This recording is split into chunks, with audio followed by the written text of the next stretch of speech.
انسان کی زندگی میں جو چیزیں اسے بہت زیادہ نقصان دیتی ہیں اور بہت پیچھے چھوڑ دیتی ہیں، دنیاوی معاملات سے لے کر روحانی، اخلاقی، قلبی اور قرب الہی کے معاملات تک کو جو چیزیں نقصان پہنچاتی ہیں، ان میں ایک بڑی چیز غفلت ہے۔ ایک لفظ ہوتا ہے جو ہمیں اکثر سننے کو ملتا ہے کہ آپ کی توجہ نہیں ہے۔ یہ ڈھیر سارے لوگوں کا مطالبہ ہوتا ہے، اہل خانہ بھی مطالبہ کرتے ہیں، کئی موقع پر والدین بھی مطالبہ کرتے ہیں، غرباء بھی مطالبہ کرتے ہیں کہ امیروں کی ہماری طرف توجہ نہیں ہے۔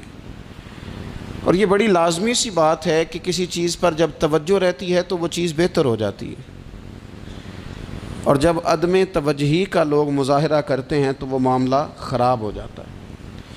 یہ جو عدم توجہ ہے اسی کو غفلت کہتے ہیں، اور جب انسان کے مزاج پر غفلت طاری ہوتی ہے اور غفلت اس پر پوری طرح غلبہ کر لیتی ہے تو پھر اس کی زرخیز زمین کو وہ بنجر کرتی ہے۔ غفلت انسانی دل کے لیے بڑی نقصان دہ چیز ہے اور انتہائی تکلیف اور ضرر کا باعث ہے۔ دلوں پر جو قحط نازل ہوتا ہے، قحط، ویران ہو جاتے ہیں دل، اور جو دلوں پر خشکی نازل ہوتی ہے کہ طبیعتیں خشک ہو جاتی ہیں، یہ غفلت کی وجہ سے ہوتی ہے۔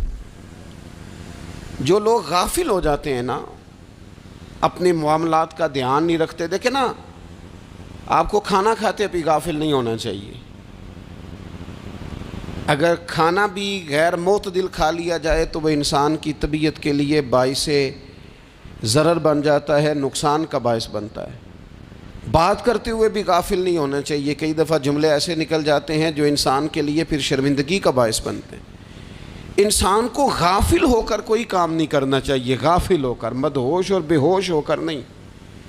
غفلت دل کو ویران کرتی ہے، طبیعت میں خشکی لاتی ہے۔ غافل کبھی نہ بنے۔ قرآن مجید فرقان حمید نے ارشاد فرمایا کہ اقترب للناس حسابہم، فرمایا لوگوں کے حساب کا وقت قریب آ گیا، وہم فی غفلۃ معرضون، اور وہ ابھی بھی غفلت میں منہ پھیرے ہوئے ہیں۔ ٹائم آ گیا حساب دینے کا، لیکن وہ ابھی بھی غافل ہیں۔ ہمارے جو زیادہ تر نقصان زندگی میں ہوئے ہیں وہ صرف ہماری غفلت کی وجہ سے ہوئے ہیں۔ ہم نے چیزوں پر توجہ نہیں دی، چیزیں گڑبڑ ہو گئیں۔ جس آدمی نے پھول لگائے ہوں، پھل لگائے ہوں، کھیتی لگائی ہو، وہ دانہ ڈال کے پانی دے کے فارغ نہیں ہو سکتا، اسے توجہ کرنی پڑتی ہے۔ اور کسی نے کہا تھا مالی جیندے ہون تو پھر بوٹے سوکدے نہیں، اگر موجود ہونا ان کو سینچنے والا، رکھوالی کرنے والا، تو پھر ان کی جڑیں کبھی خشک نہیں ہوا کرتی۔ ہماری جو غفلتیں ہیں یہ بڑی ضرر کا باعث ہیں، نقصان کا باعث، اور مجبوری معاف ہوتی ہے، غفلت معاف نہیں ہوتی۔ اسکول میں پڑھتے تھے، مدرسے میں پڑھتے تھے، تو ایک مجبوری ہو گئی جی، خدا نہ خواستہ گھر میں کوئی پریشانی ہو گئی تو اساتذہ اس پر سزا نہیں دیتے۔ کوئی خوشی کا موقع ہے گھر میں، فیملی میں کسی کی شادی ہے، اساتذہ اس پر سزا نہیں دیتے۔ لیکن اگر کبھی پتہ چلتا تھا نا کہ یہ گھر سے تو آیا تھا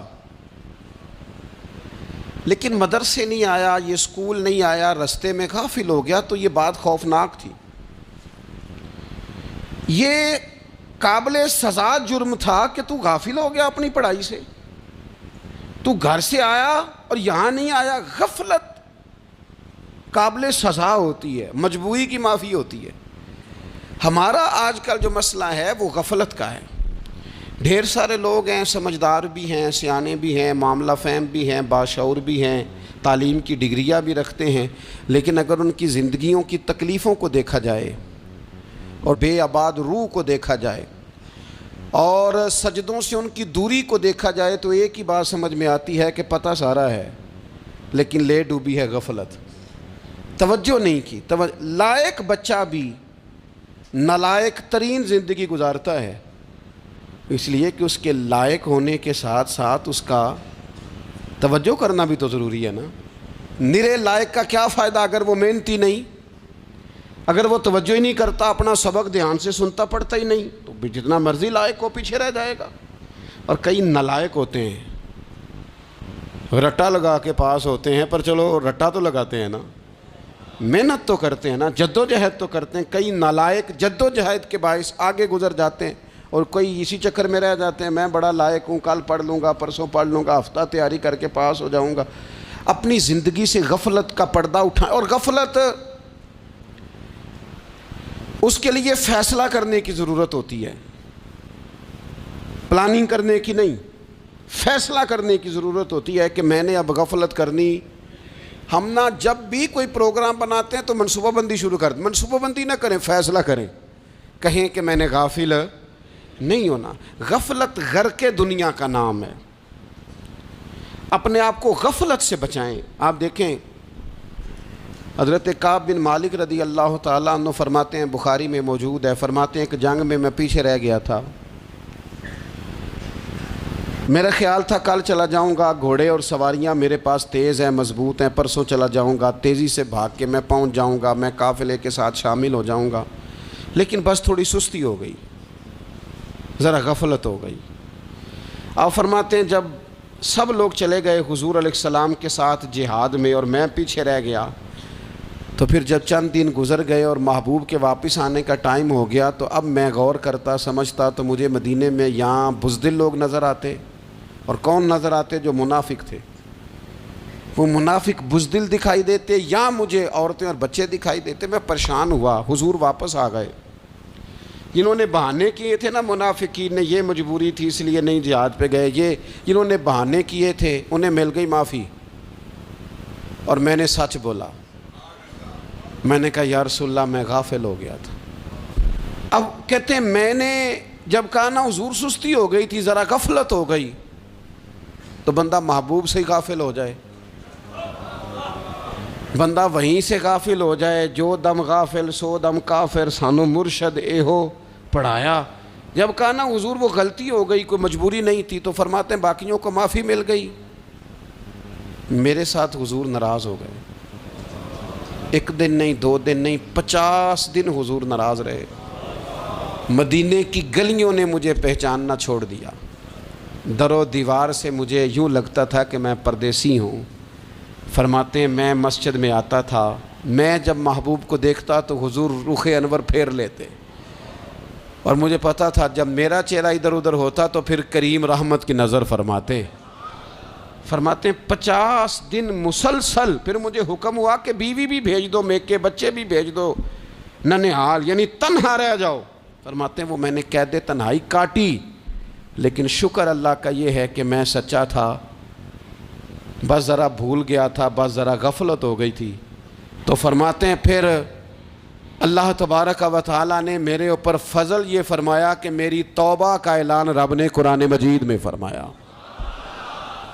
تو غافل نہ بنے کبھی بھی۔ ہمارا نا مسئلہ یہ ہے، اور آپ نے ناراض نہیں ہونا، ڈھیر سارے لوگ غافل ہو جاتے ہیں،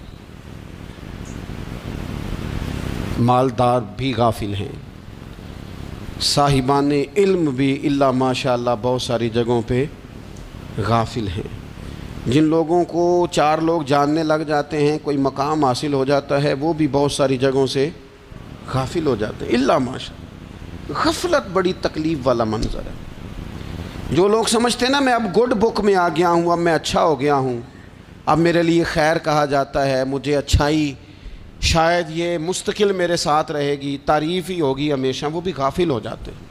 اور یہ غفلت ٹھیک نہیں ہوتی۔ وجہ دیکھنی چاہیے کس وجہ سے انسان کو وقار مل رہا، عزت مل رہی۔ اپنی زندگی سے غفلت کو اتار پھینکیں۔ تھوڑی دیر کی تو غفلت ہوتی ہے، لمبی تو نہیں۔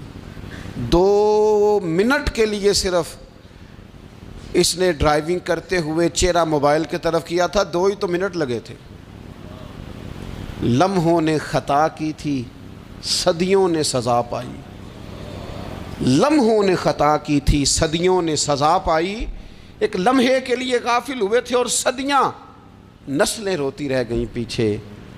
بچے تڑپتے رہ گئے، اہل خانہ پریشان رہ گئے، ماں باپ ساری زندگی روتے رہے، لیکن یہ 2 منٹ کے لیے یہ غفلت جو ہے یہ بڑی تکلیف والا معاملہ۔ اپنی زندگی سے غفلت کو اتارنا ہے، غافل نہیں بننا، ہر وقت توجہ اور ساری باتوں پہ توجہ۔ بعض اوقات لوگ ایک طرف توجہ کر کے ایک طرف سے غافل ہو جاتے ہیں، نہ، توجہ ہمہ پہلو رکھنی ہے۔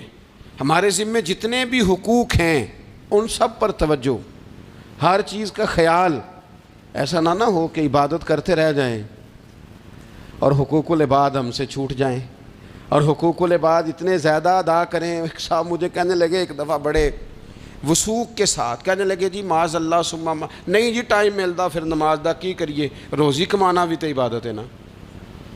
تو میں نے کہا آپ نے عبادت کرنا ایک حصہ قبول کیا ہے، آپ نے کل عبادت نہیں قبول کی۔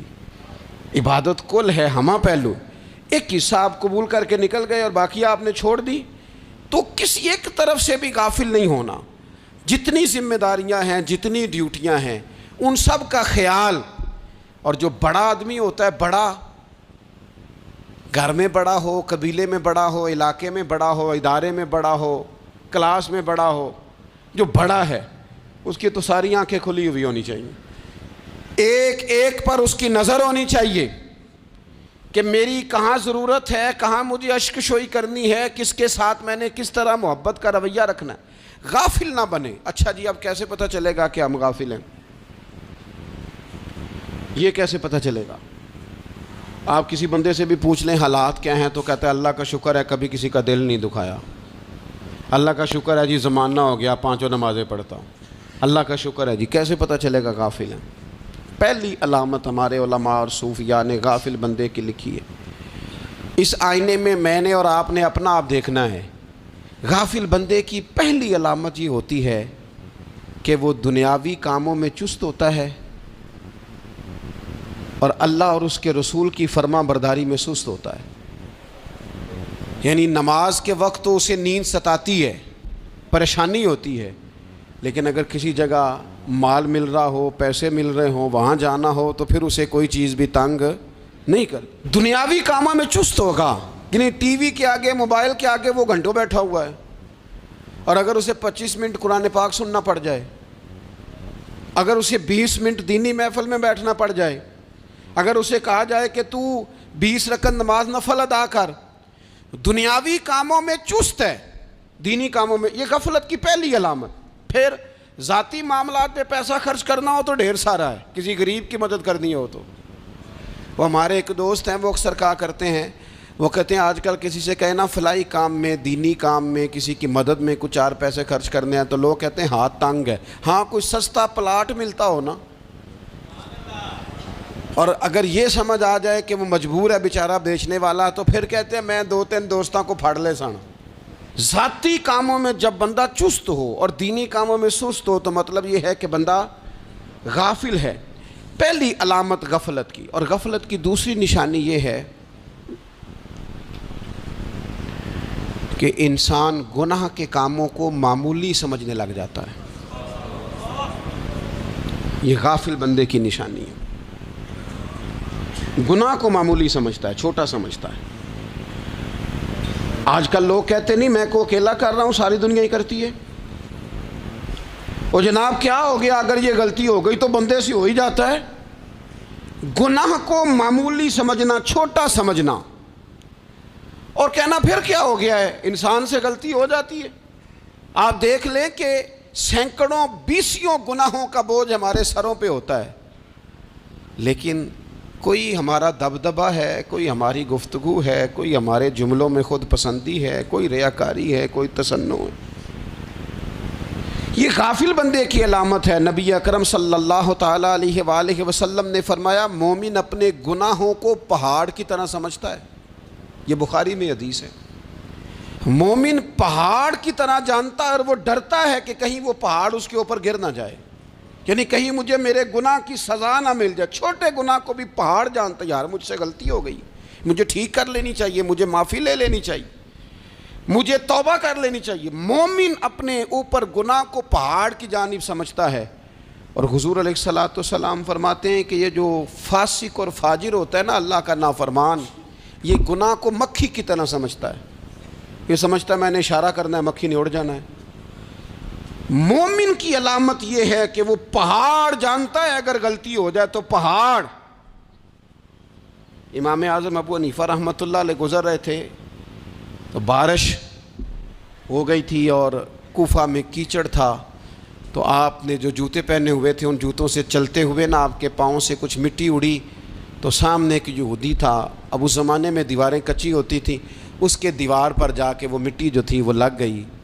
اب امام صاحب بڑے پریشان ہوئے کہ میں نے اس کی دیوار کو آلودہ کر دیا۔ یہاں تو لوگ اپنی اینٹیں رکھتے رکھتے کئیوں کی دیواریں توڑ ہی دیتے ہیں، اور پھر وہ اس پر ماننے کو بھی تیار نہیں ہوتے، تسلیم کرنے کو بھی تیار نہیں ہوتے۔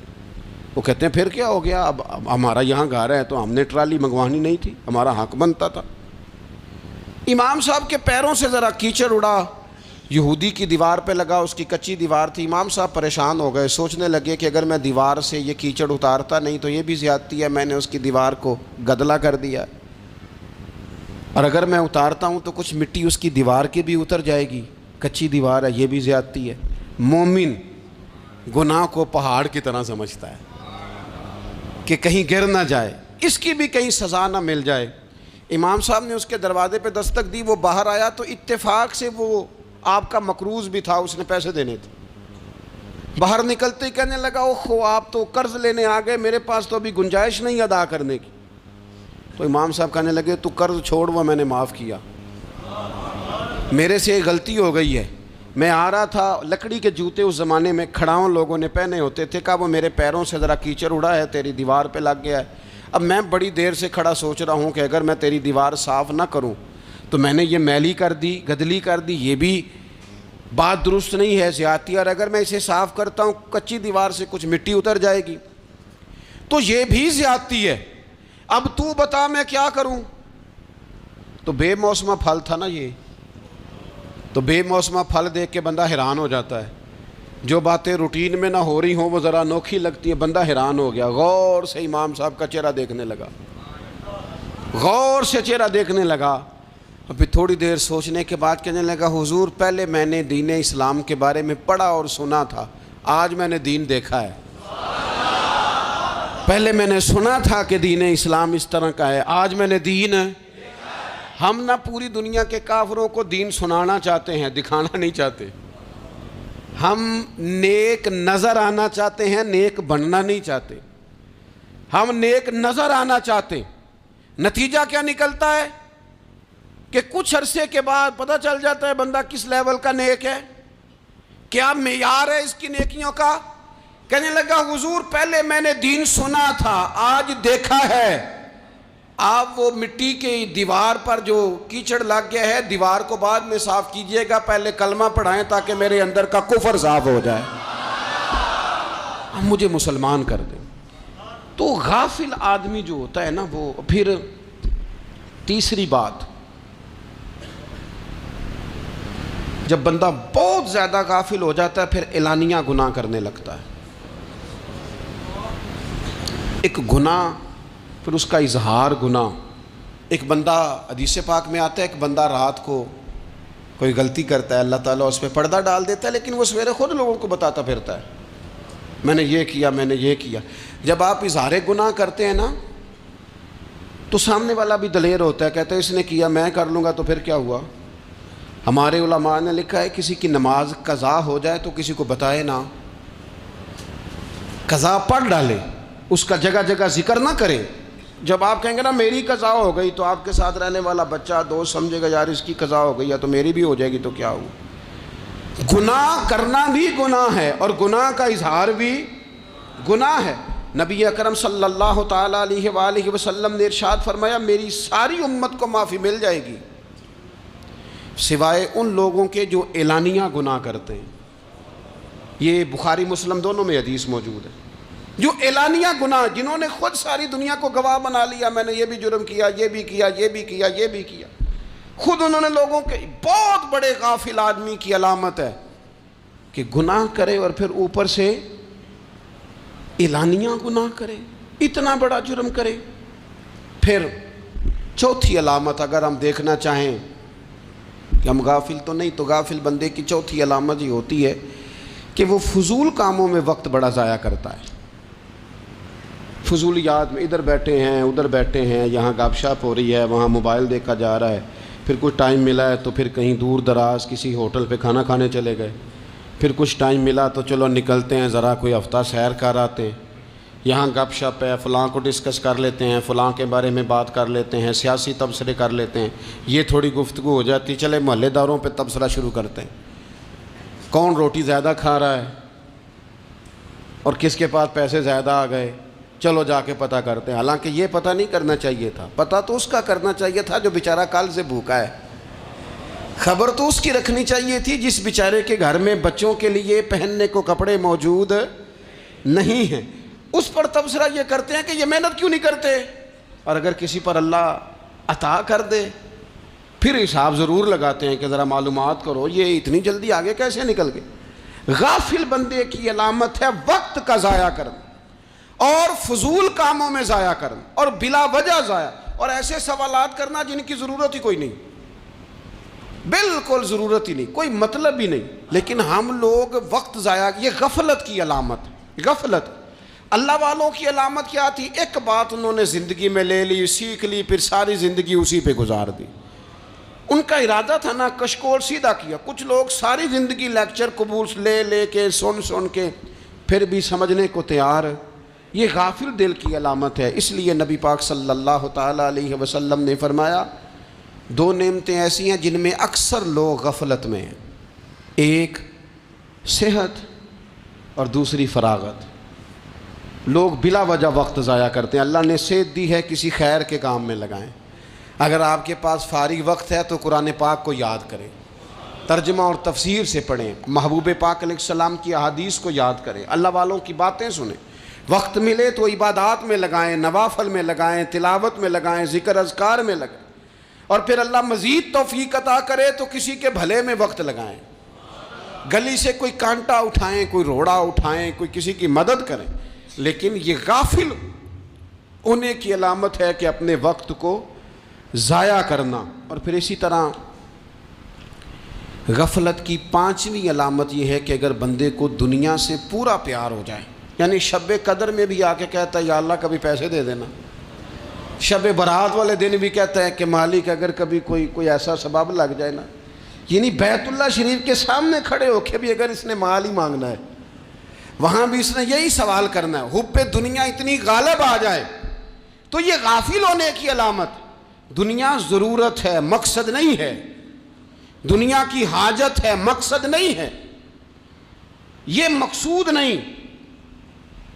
اور جب لوگ فقط دنیا کے مال کو, دولت کو, نبی پاک علیہ السلام نے فرمایا وہ لعنتی ہے جو درہم اور دینار کا بندہ بن گیا ہے, پیسوں کا بندہ بن گیا ہے. مل جائے تو خوش ہوتا ہے, نہ ملے تو تکلیف میں آ جاتا ہے. یہ غافل بندے کی علامت. مومن تو وہ ہوتا ہے کہ دولت رزق حلال ضرور کماتا ہے تاکہ کسی کے آگے ہاتھ نہ پھیلانا پڑے, کوشش ضرور کرتا ہے, پر دنیا کو جیب میں جگہ دیتا ہے, دل میں نہیں دیتا. اس کی جگہ جہاں ہے اسے وہاں رکھتا ہے, اسے دل میں جگہ. دل تو ایک ہے, اس میں رب و رسول کو بسائیں گے یا کسی اور کو بسائیں گے. تو حب دنیا یہ غافل ہونے کی بہت بڑی علامت ہے. پھر اسی طرح جو بندہ رب کریم کو جانتا نہیں نا وہ بھی غافل ہو جاتا ہے. ایک تو جو یہ نہیں نہ جانتا کہ رب کریم سزا دے گا, وہ مجھے دیکھ رہا ہے, اسے نہ اونگ آتی ہے نہ نیند آتی ہے, جو اس کی معرفت نہیں رکھتا کہ میرا رب ہر وقت مجھے دیکھ رہا ہے, وہ بھی غافل ہو جاتا ہے. جسے پتہ ہونا کہ مجھے دیکھ رہا ہے وہ غافل نہیں ہوتا. اور جو یہ سمجھ لیتا ہے نا کہ شاید معاذ اللہ ثم اس یقین کو پکا نہیں کرتا, وہ غافل ہو جاتا ہے. اور ایک جو یہ نہیں نہ جانتا کہ رب مہربان کتنا ہے, وہ بھی غافل ہو جاتا ہے. مجھے بتائیے سب سے زیادہ تو بندہ اس کے دروازے پہ جاتا ہے نا جو سب سے زیادہ مہربانی کرنے والا ہو. اس دروازے سے بندہ اٹھتا ہی نہیں. تو جس کو یہ یقین ہو جائے نا سب سے زیادہ کرم فرمانے والی ذات اللہ رسول کی ہے, وہ کبھی رب رسول سے غافل نہیں ہوتا. وہ کبھی اللہ رسول کا دروازہ چھوڑ کے نہیں جاتا، وہ کبھی کسی اور جگہ جا کے پناہ تلاش نہیں کرتا۔ جسے پتہ چل جائے نا وہ کریم کتنا ہے، مہربان کتنا ہے۔ ملا رومی رحمت اللہ علیہ فرماتے ہیں بہت بڑا مجرم تھا ایک بندہ، بہت بڑا گناہگار تھا، بت کو پوجتا تھا، تھک گیا ساری رات بت کے سامنے کھڑا تھا، معاذ اللہ یا صنم یا صنم یا صنم کہتے، تھک گیا، نیند آ گئی، اونگ آ گئی۔ جب پوری طرح نیند آ گئی اور دماغ پہ نیند قبضہ کرنے لگی تو اس کے منہ سے نکل گیا، صنم صنم کہہ رہا تھا نا، نکل گیا یا صمد، او بے نیاز مالک۔ رب کریم نے فرشتوں سے فرمایا دوڑ کے جاؤ، جو کہتا ہے اسے دے دو۔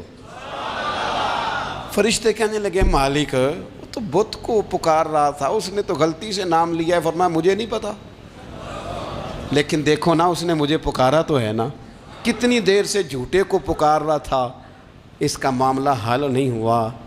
اب اگر سچے کو پکارنے پہ بھی حل نہ ہوا تو فرق کیا رہ جائے گا؟ دے دو جو مانگتا ہے، دے دو۔ میرے دوست گھر پتہ چل جائے وہ کریم کتنا ہے، وہ مہربان کتنا ہے۔ میرے رسول پاک علیہ الصلوۃ والسلام نے تو فرمایا تیری آنکھ سے اگر اس کے خوف سے اتنا آنسو بھی نکل گیا جتنا مچھر کا پر ہوتا ہے، تو جس طرح بھینس کے تھنوں سے نکلا ہوا دودھ واپس تھنوں میں نہیں نہ جاتا، جو اتنا بھی روئے نہ روئے اللہ کے خوف سے، وہ بندہ دوزخ میں نہیں جائے گا۔ تھوڑی دیر کے لیے ڈر جائے اپنے رب سے، آئے تو صحیح۔ عدم معرفت غفلت پیدا کرتی ہے، تو آ تو صحیح، وہ تو کریم ہی بڑا ہے، وہ تو مہربان ہی بڑا ہے۔ حضرت زنیرہ رضی اللہ تعالی عنہ حضور کی صحابیاں ہیں۔ ایام جو مکے کے تھے مسلمانوں پر بڑی آزمائش کے تھے، انہیں بڑا مارا کفار نے، اتنا مارا کہ ان کی بینائی چلی گئی، نظر آنا بند ہو گیا۔ کافروں کی عورتوں نے تانا دیا کہ تو نے ہمارے بت چھوڑے ہیں نا، تو دیکھنا تیری بینائی چلی گئی۔ تو جناب زنیرہ اللہ پہ بھروسہ، توکل، معرفت الہی کا جذبہ، اٹھ کے کھڑی ہو کہنے لگی چپ کرو، تمہارے جھوٹے بت کیا کر سکتے ہیں، میرا رب چاہے تو صبح جب میں اٹھوں تو میری آنکھیں روشن ہوں، اگر کریم کرم کر دے۔ لوگ کہتے ہیں واقعی ایسا ہوا، جب وہ سویرے اٹھیں تو اللہ نے ان کی روشنی واپس کر دی تھی۔ تجھے پتہ چل جانا وہ مہربان کتنا ہے۔ وہ ایک بزرگ تھے تو ان سے کسی نے کہہ دیا کہ اگر آپ کا حساب آپ کے ماں باپ کے ذمہ ہو جائے تو پھر کیسا، پوچھنے کے لیے قیامت میں اگر ماں باپ حساب لیں تو پھر کیسا۔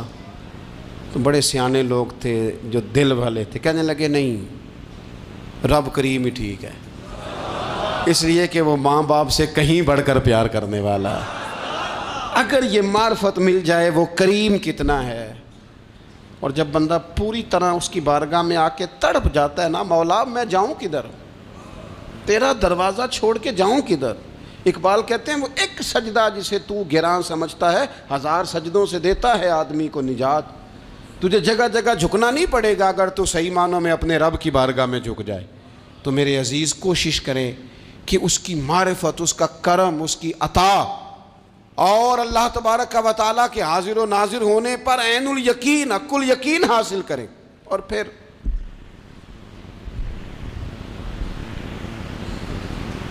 آٹھویں بات یہ ہے کہ غافل لوگوں کی صحبت بھی بندے کو غافل کر دیتی ہے۔ غافلوں کی صحبت میں نہ بیٹھیں، ان کی صحبت میں بیٹھیں جن کے پاس بیٹھنے سے دل میں رب رسول کی محبت پیدا ہوتی ہے۔ غافلوں سے بچیں۔ چنگیاں دے لڑ لگی ساں تے چولی چ پھل پئے، تے جدوں میں پیڑیاں دے سنگ رل گئی تے میرے اگلے بھی ڈول گئے۔ برے آدمی کی صحبت بندے کو غافل کر دیتی۔ غافلوں کی صحبت میں کبھی نہ بیٹھیں، کبھی نہیں۔ غافل آدمی آپ کو غافل کر دے گا۔ میرے نبی پاک علیہ الصلوۃ والسلام نے فرمایا انسان اپنے دوست کے مذہب پر ہوتا ہے۔ یہ بہت بڑے لفظ ہیں۔ فرمایا المرء علی دین خلیلہ، انسان اپنے دوست کے مذہب پر ہوتا ہے۔ تو دیکھ تو نے دوست کس کو بنایا ہے، جو تیرے دوست کا مذہب ہوگا وہی تیرا ہو جائے گا۔ ہم نے دوست بنایا نا غوث پاک جیلانی کو، ہم نے یاری لگائی ہے نا داتا علی اجمیری سے، ہماری نسبت ہے نا معین الدین اجمیری سے، ہمارا تعلق ہے نا بہاؤالدین زکریہ ملتانی سے، ہمارا رشتہ ہے نا حضرت مجدد الفسانی سے، ہم ماننے والے ہیں نا اعلیٰ حضرت بریلوی کے، ہمارا تعلق ہے کبھی جماعت علی سے کبھی مہر علی سے، ہمارا ان سے تعلق ہے تو صبح شام ہماری زبان پہ رہتا ہے بالغ العلا بکمالہ کشفت دجا بجمالہ حسنت جمیع خصالہ صلو علیہ وآلہ۔ ان سے تعلق جڑا ہے نا تو کئی دفعہ تنہائیاں تڑپا دیتی ہیں اور تڑپ کے کہتے ہیں آج سکھ متران دی ودھیری ہے، آج سکھ متران دی، سکھ کہتے ہیں اڈیق کو، متر کہتے ہیں محبوب کو، اج سکھ متران دی ودھیری ہے، اے کیوں دلڑی اداس گھنیری ہے، لوں لوں وچ شوق چنگیری ہے، اج نینا لائیاں کیوں جھڑیاں، سبحان اللہ سبحان اللہ سبحان اللہ۔ پہلے کہتے ہیں سکھ متران دی ودھیری ہے یعنی اداس ہوں، پھر حضور کے جلووں پہ نظر کرتے ہیں، کہتے ہیں سبحان اللہ سبحان اللہ، ماں اجمل کا ماں احسن کا ماں اکمل کا، اور پھر فوراً کہنے لگے او کتھے مہر علی، او کتھے مہر علی، کتھے مہر علی تے کتھے تیری سنا، اب ویکھو مشتاق اکھیں کتھے جاڑیاں، بلغ العلا بے کمال کشفت دجا بے، اور میرے اعلیٰ حضرت کہنے لگے سرور کہوں کہ مالک و مولا کہوں، باغ خلیل کا گلے زیبا کہوں تجھے، تیرے تو وصف عیب تناہی سے ہیں بری، حیران ہوں میرے شاہ میں کیا کیا کہوں تجھے۔ غافل آدمی کی علامت ہے برے لوگوں کی صحبت میں، خبردار ان کے پاس نہ بیٹھنا جن کے پاس بیٹھنے سے تمہارے دلوں میں اولیاء اللہ اللہ کے بندوں کی عداوت پیدا ہو، خبردار خبردار ان کے پاس نہ بیٹھنا جن کے پاس بیٹھنے سے تمہارے دلوں میں حضور کی اولاد پاک کے بارے میں شک پیدا ہو، خبردار اس شخص کے پاس نہ بیٹھنا جو امام حسین ابن علی کے بارے میں کوئی کمزور بات کرتا ہو، بچنا، خبردار اس سے بچنا جو حضور کے صحابہ کے بارے میں بات کرے، بچنا بچنا اس سے، جو سیدنا ابو بکر صدیق کے بارے میں کوئی، دیکھو کیا مقدر ہیں صدیق و فاروق کے، جن کے گھر ہی رحمتوں کے خزینے میں، بھلا کیا کہا نبی پاک، حضور نے فرمایا میرے اوپر جس نے نیکی کی تھی بدلہ دے دیا ہے، یہ جو میرے ابو بکر صدیق ہے نا، ان کو میں اللہ کی بارگاہ میں لے جاؤں گا، کہوں گا مالک تو ہی بدلہ عطا فرما۔ ایک ہاتھ میں جناب صدیق کا ہاتھ پکڑا، ایک میں حضرت عمر کا ہاتھ پکڑا، اور حضور مسجد نبوی سے باہر آ رہے ہیں، دیکھنے والے کی زبان سے بے ساختہ سبحان اللہ نکل گیا، کیا شان ہے کیا مقدر ہے۔ تو حضور علیہ السلام رک گئے اور روک کے فرمایا تو حیران ہو رہا ہے نا، تو حیران ہو رہا ہے نا کہ میں نے ایک ہاتھ میں ابو بکر کو پکڑا ہے ایک میں عمر کو پکڑا ہے، فرمایا قیامت میں جب میری قبر کھلے گی تو میں اسی طرح قبر سے نکلوں گا، اس طرح میدان محشر میں میں آؤں گا۔ خبردار حضور کے وفاداروں کے وفادار رہنا، ان کے وفادار رہنا، ان کے وفادار رہنا بڑا عجیب دور آیا ہے۔ ہم نے یہ دور دیکھا ہے کہ لوگ حضور کے صحابہ کے بارے میں بھی بات کریں گے، اب نبی پاک کی اولاد پاک کے بارے کو بھی ڈسکس کیا جائے گا۔ اپنا منہ تو دیکھ، اپنی حیثیت دیکھ، اور پھر وہ بندے دیکھ جن کو اللہ نے چن کے اپنے محبوب کی غلامی کے لیے حضور کے قریب بٹھایا ہے۔ تو بچنا ایسے لوگوں سے، پرہیز کرنا، خبردار عقیدہ ستھرا رکھنا، عقیدہ ستھرا رکھنا، صاف رہنا، پاکیزہ رہنا، غافلوں کی صحبت سے بچنا۔ بڑا ڈرتے ہیں اللہ سے، دعائیں مانگتے ہیں یا اللہ نسلوں میں بھی وہی بندے پیدا فرما جو عقیدے پکے رکھنے والے ہیں، وہ بندے پیدا فرما ہماری نسلوں میں۔ ایک وہ بندہ بھی غافل ہو جاتا ہے جو امیدیں لمبی لگا لیتا ہے، جن کے منصوبوں میں دولت بھی ہوتی ہے، گھر بھی ہوتا ہے، اولاد کا بڑا ہونا بھی ہوتا ہے، پوتے پوتیاں نواسے نواسیاں دیکھنا بھی ہوتا ہے، یہاں بھی گھر وہاں بھی گھر، یہ سیر، یہ سارا کچھ ہوتا ہے، لیکن رب کی بارگاہ میں پیش ہونا جن کے پیش نظر نہیں ہوتا۔ لمبی امیدیں۔ حضرت مولا علی شیر خدا فرمایا کرتے تھے، میں تم پر دو باتوں کا خوف کھاتا ہوں، جو ڈر آتا ہے، ایک یہ کہ تم خواہش کی پیروی کرو گے، جو نفس کی خواہش ہوگی اس کے پیچھے لگ جاؤ گے، اور ایک کہ تم لمبی لمبی امیدیں باندھو گے، اتنے سال جینا ہے، اتنے 100 سال جینا، یہ کرنا ہے، وہ کرنا ہے۔ منصوبہ بندی کریں مستقبل کے لیے، وہ بری نہیں، لیکن تیاری رکھیں، تیاری رکھیں، اس بات کا بھی خیال رکھیں کہ اللہ کی بارگاہ میں حاضر ہونا۔ یہ غفلت کی چیزیں ہیں جو بندے کو غافل کر دیتی ہیں۔ جو لوگ اللہ کا ذکر نہیں کرتے وہ بھی غافل ہو جاتے ہیں، اور جو فضول باتیں زیادہ کرتے ہیں نا، ہنستے زیادہ ہیں۔ فَلْيَضْحَكُوا قَلِيلًا وَلْيَبْكُوا كَثِيرًا۔ قرآن کہتا ہے زیادہ رویا کرو، کم ہنسا کرو۔ نبی پاک علیہ الصلوۃ والسلام سے پوچھا تھا حضرت عقبہ بن عامر نے کہ یا رسول اللہ نجات کس چیز میں ہے؟ تو نبی پاک علیہ الصلوۃ والسلام نے فرمایا ایک تو اپنی زبان قابو میں رکھو، دوسرا فرمایا اپنے گھر میں ٹھہرے رہو، تمہارا گھر تمہارے لیے کافی ہو، فضول نہ نکلو گھر سے، اور تیسرا فرمایا اپنی خطاؤں پہ رویا کرو۔ کثرت کلام اور فضول کلام اور بلا وجہ یہ بندے کو غافل کرتا ہے، دل کو سخت کرتا ہے۔ یہ چند چیزیں ہیں جو انسان کو غفلت میں ڈالتی ہیں۔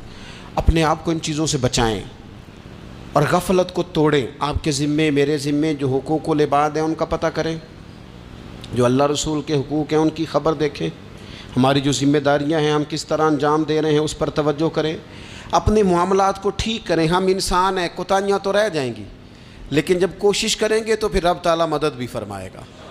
ایک بات اور کرنی ہے، ایک تو میں نے عرض کیا غفلت کو توڑنا، ایک دوسری بات قرآن مجید کا ایک سبق اور، جب غفلت توڑنی ہے تو پھر لازمی طور پر ایک کام کرنا پڑے گا۔ میں نے یہ عرض کیا تھا کہ پلاننگ نہیں کرنی، فیصلہ کرنا ہے۔ تو فیصلہ کرنا ہے تو کرنا کیا ہے؟ پھر قرآن حکیم نے سورہ بقرہ میں کہا فاستبقوا الخیرات، یعنی تم نیکیوں کی طرف دوڑو، جلدی جلدی نیکیاں کرو، فٹافٹ، دیر نہ کرو۔ فٹافٹ سے مراد یہ نہیں کہ نیکی جلدی جلدی کر جاؤ، یعنی ٹال مٹول نہ کرو خیر کے کام میں، کل کریں گے، پرسوں کریں گے، عمرہ کر رہے ہیں پھر نیکی ہیں، حج کر رہے ہیں پھر نیکی ہیں، بچے بیال ہوں پھر میں نیک ہوں، یہ تھوڑا سا یہ کام ٹال مٹ۔ فاستبقوا الخیرات، نیکیوں کی طرف دوڑو، جلدی کرو، بھاگو۔ نبی پاک صلی اللہ تعالیٰ علیہ وسلم نے فرمایا 5 چیزوں سے پہلے غنیمت جانو۔ حضور علیہ الصلوۃ والسلام فرمانے لگے ایک تو تم جوانی کو نہ بڑھاپا آنے سے پہلے پہلے غنیمت سمجھ لو۔ نبی کریم صلی اللہ تعالیٰ علیہ وآلہ وسلم ارشاد فرمانے لگے کہ اپنی صحت کو غنیمت جان لو، بیماری آنے سے پہلے پہلے۔ پھر حضور علیہ الصلوۃ والسلام فرمانے لگے اگر اللہ نے تمہیں مال دیا ہے، وسعت دی ہے، تو نیکی کر لو، خرچ کر لو اللہ کے راستے، خدا نہ خواستہ تم پر غریبی آ جائے۔ اور پھر حضور سید عالم صلی اللہ تعالیٰ علیہ وسلم فرمانے لگے اگر تمہیں اللہ نے کچھ فراغت دی ہے، بہت زیادہ مصروف نہیں ہو، تو غنیمت جان لو، جلدی سے نیکی کر لو قبل اس کے کہ تم مشغول ہو جاؤ۔ اور 5ویں بات حضور نے بیان کی، فرمایا زندگی کو غنیمت جانو، موت آنے سے پہلے پہلے جلدی سے نیکی کر لو۔ نیکی کے لیے ساری زندگی منصوبہ بندی نہ کرتے رہو، نیکی کے لیے دیکھو نا، ہماری زندگی میں یہاں دنیا میں رہ کے چند منٹوں میں وہ نیکی کی جا سکتی ہے جو قیامت کے بعد صدیوں کا ہمارا فائدہ کرے گی، صدیوں کا فائدہ کرتے نہیں۔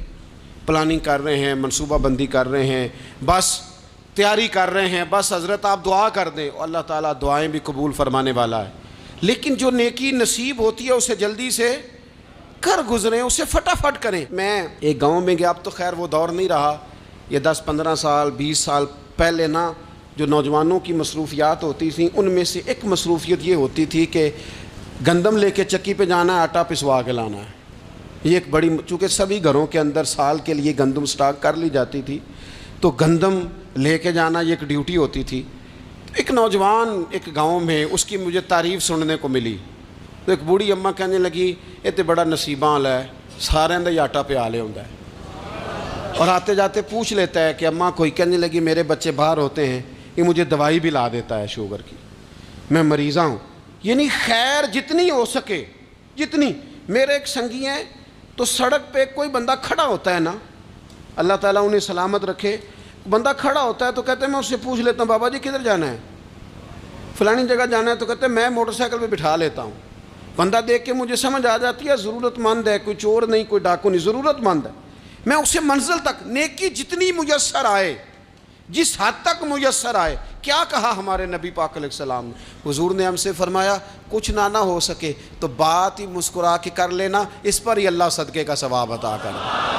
فاستبقوا الخیرات، جلدی سے نیکی کر لو، اپنے نامہ اعمال میں روز نیکیاں جمع کرو، کوئی نہ کوئی خیر کا کام روز کرو اور جلدی سے کرو۔ صحیح مسلم میں حدیث ہے، نبی پاک صلی اللہ تعالیٰ علیہ وسلم فرمانے لگے جلدی جلدی نیکی کے کام کر لو ان فتنوں سے پہلے جو اندھیری رات کے حصوں کی طرح فتنے ہوں گے۔ فرمایا اس وقت حال یہ ہوگا کہ آدمی صبح مومن ہوگا، شام کو کافر ہو جائے گا، شام کو مومن ہوگا تو صبح کافر ہو جائے گا۔ اور فرمایا لوگ دنیا کے بدلے اپنا دین تک بیچ ڈالیں گے۔ معاذ اللہ جھوٹی قسمیں نہیں کھائی جاتی، جھوٹا قرآن مجید نہیں لوگ اٹھا لیتے، لوگ دنیا کے لیے دین بیچ ڈالیں گے۔ اس سے پہلے جب فتنے اتنے زیادہ ہو جائیں، اس سے پہلے نیکی کر لو، کوئی خیر کا کام کر لو، جلدی سے کچھ ایسا کر لو۔ حضرت عقبہ بن حارث رضی اللہ تعالیٰ عنہ فرماتے ہیں یہ دیکھیں ہمارے نبی پاک علیہ السلام کی سیرت کیا ہے، حضور کا اسوہ کیا ہے، نبی پاک علیہ السلام ہماری تربیت کس طرح کرتے۔ حضرت عقبہ بن حارث رضی اللہ تعالیٰ عنہ کہتے ہیں ہم نے نبی پاک علیہ السلام کے ساتھ عصر کی نماز پڑھی، یہ صحیح بخاری میں موجود ہے۔ فرماتے حضور سلام پھیرتے ہی فوراً اٹھ کے گھر تشریف لے گئے۔ یہ ہمارے لیے انوکھی بات تھی، غیر متوقع تھی، پہلے کبھی ایسا ہوا نہیں۔ سلام پھیرا نماز کا، حضور جلدی سے تشریف لے گئے۔ اب ہم حیران تھے اور حیرت انگیز طور پر حیران تھے کہ کریم اتنی جلدی تشریف لے گئے۔ تھوڑی دیر ہوئی حضور واپس آ گئے تو محبوب پاک علیہ السلام فرمانے لگے گھر میں ایک چھوٹی سی ڈلی، ایک چھوٹا سا ٹکڑا سونے کا پڑا تھا، مال آیا تھا سارا صدقہ کر دیا، وہ تھوڑا سا پڑا تھا، اچانک مجھے یاد آیا وہ تو پڑا رہ گیا۔ تو حضور فرمانے لگے میں نے کہا کہیں ایسا نہ ہو جائے کہ ساری رات گزر جائے اور میرے گھر میں پڑا ہی رہ جائے، میں جلدی سے جا کے اسے خیرات کر دوں۔ میں نے خیرات کیا پھر میں واپس آ گیا ہوں۔ جلدی سے نیکی، جلدی سے نیکی کر لی جائے۔ ہم بڑا انتظار کر رہے ہیں، بڑا لمبا ہمارا پروگرام ہے، ہمارے پاس ٹائم ہی بڑا ہے، کسی نے کان میں کہہ دیا ہے تیرے پاس بڑا وقت ہے، ابھی تو بڑی عمر پڑی ہے، ابھی تو جناب او میرے بھائی یہ لوگوں کے کہنے کی باتیں ہیں، پھر پتہ ہی نہیں چلتا حالات کس طرح کے ہو جاتے ہیں اور کیا معاملات انسان کے ساتھ درپیش ہوتے ہیں۔ جتنی خیر میسر آئے، جتنا بھلا میسر آئے، جتنی انسان کو توفیق ملے۔ میں نے بزرگوں کو دیکھا، اپنے اصحاب کو، پہلے وہ خدام سے کہتے کہ میں سونے لگا ہوں اور پابند کرتے لوگوں کو کہ فلاں وقت، بزرگوں کو میں نے دیکھا اپنے، وہ پابند کرتے لوگوں کو کہ فلاں وقت میں موجود ہوں گا آنا، خود پابند فرماتے، اور پھر جب بیدار ہوتے تو سب سے پہلے خدام کو بلا کے پوچھتے کوئی مہمان تو نہیں آیا؟ اور جناب آپ نے خود ہی تو پابند فرمایا فلاں دن آنا۔ کہنے لگے چل یار اگر کوئی آیا تو مجھے ملا لو، میری ملاقات کرا لو۔ کیوں؟ اس لیے کہ دور سے آیا ہے، مجھ سے ملنے آیا ہے، کوئی خیر کی بات سیکھنے آیا، چلو میرے نامہ اعمال میں کوئی نیکی جائے گی، کچھ نہ کچھ خیر جمع کر لی جائے، کچھ نہ کچھ ڈیوٹی کر لی جائے، کچھ کام کریں اور جلدی سے کریں۔ حضرت جابر ابن عبداللہ انصاری رضی اللہ تعالیٰ عنہ بیان کرتے ہیں، یہ بھی بخاری میں موجود ہے، کہتے ہیں ایک صحابی نبی پاک علیہ السلام کی بارگاہ میں حاضر ہوئے غزوہ احد کے موقع پر، اور حال ان کا یہ تھا کہ وہ کھجور کھا رہے تھے اور کھجور انہوں نے منہ میں رکھی ہوئی تھی۔ حضور کی بارگاہ میں حاضر ہوئے اور عرض کرنے لگے یا رسول اللہ صلی اللہ تعالیٰ علیہ وسلم اگر میں شہید کر دیا جاؤں تو کہاں جاؤں گا؟ حضور فرمانے لگے جنت میں۔ تو کہتے انہوں نے جو کھجور منہ کے اندر تھی وہ انہوں نے نگلی نہیں، اندر نہیں لے گئے، اس کو باہر نکالا اور دوڑ کے آگے بڑھے اور جنگ کرنی شروع کر دی۔ اور لڑتے لڑتے شہید ہو گئے۔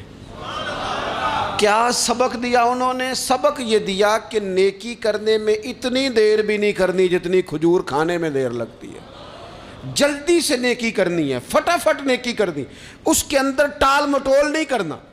اسی وقت انہوں نے کھجور باہر نکال دی، دوڑ کے انہوں نے حضرت انس بن نضر رضی اللہ تعالیٰ عنہ، حضرت انس بن مالک رضی اللہ تعالیٰ عنہ کے چچا ہیں، میدان احد میں نا، احد پہاڑ کے قریب کھڑے تھے، لوگوں سے کہہ رہے تھے جلدی جلدی ادھر آؤ، وہ جنت جو انسان کو انتقال کے بعد نصیب ہوگی اور قیامت کے بعد نصیب ہوگی، فرماتے تھے مجھے تو ابھی احد پہاڑ کے اندر سے جنت کی خوشبو آ بھی رہی ہے، لہذا جلدی سے آؤ، ادھر دوڑو، جہاد کرو، آؤ کفار سے لڑیں۔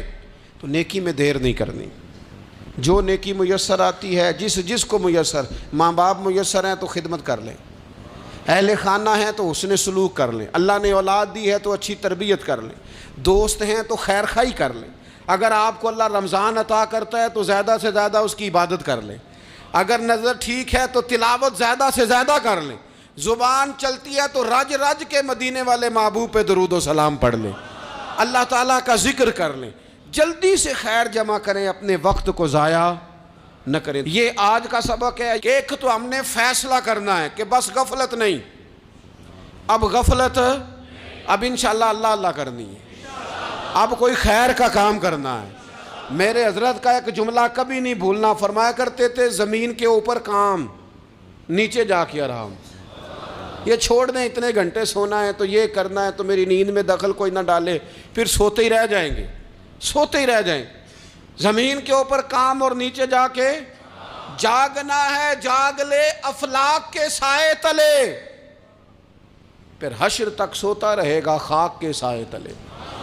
اب جاگ لے افلاک کے سائے کے نیچے، جاگ، کھول آنکھیں، ہر وقت کا سونا، ہر وقت سونا، ہر وقت جو اپنے آرام کی فکر کرنا، اس سے نکل آئیں اور اچھا کھانا اور اچھا پہننا اور بس اپنی مرضی کی زندگی من چاہی جینا، اس سے باہر آئیں، فیصلہ کریں، فیصلہ کہ اب غفلت نہیں کرنی، اگر اللہ نے کوئی صلاحیت دی ہے تو اسے دین کے کام پہ لگانا ہے، کوئی ڈیوٹی کرنی ہے، کوئی خدمت کرنی ہے۔ دیکھو خدمتیں ہو رہی ہیں، صدیق اکبر مال دے رہے ہیں، عثمان غنی مال دے رہے ہیں، مولا علی نے تلوار پکڑی ہے، میدان میں جا رہے ہیں، فاروق اعظم گلی گلی نگر نگر رسول اللہ کے دین کی پہرے داری کر رہے ہیں، حضرت جناب سیدنا سلمان فارسی ابو ذر غفاری حضور کی مسجد میں جھاڑو دے رہے ہیں، اور بلال حبشی وہ نبی پاک کی مسجد میں اذان پڑھتے رب نے اتنا عروج فرمایا کہ کعبے کی چھت پہ کھڑے ہو کے بھی اذان پڑھنی شروع، انہوں نے اذان دے دی۔ تو کوئی کام کرنا ہے، غفلت کو توڑنا ہے اور نیکی کرنی ہے، ذرا جلدی جلدی خیر کا کام کرنا ہے، نہیں ایسے نہیں، فٹافٹ۔ کیسے جی؟ فٹافٹ، تو فٹافٹ کام کریں خیر کا، جلدی جلدی۔ تو یہ خیر کا کام فٹافٹ، جلدی جلدی اور بڑی جلدی اور دوڑ دھوپ کے، اور جب آپ کرتے جائیں گے نا تو پھر اللہ تعالیٰ مواقع بناتا جائے گا۔ آپ سے میری اپیل ہے، بالخصوص میرے ساتھ جو وابستہ سنگی ہیں، جو پیار کرنے والے ہیں، دو باتیں آج آپ نے لے کے جانی ہیں گھر، یہی لنگر ہے، یہی آپ کے لیے دعا ہے، یہی ہمارے بزرگوں کا فیض ہے، یہی نصیحت ہے کہ آپ نے یہ دو باتیں لے کے جانی ہیں۔ غفلت توڑ دینی ہے، فیصلہ کرنا ہے کہ آج کے بعد غافل نہیں ہونا، اور دوسری یہ بات لے کے جانی ہے کہ نیکی جلدی جلدی، فٹافٹ فیصلہ، فٹافٹ نیکی، ایک کر کے پھر انشاءاللہ دوسری کر کے پھر انشاءاللہ تیسری کر کے پھر انشاءاللہ چوتھی، یہ شروع کرنی ہے، اور آپ دیکھیں گے اللہ تعالیٰ مہربانی فرمائے گا، مدد کرے گا۔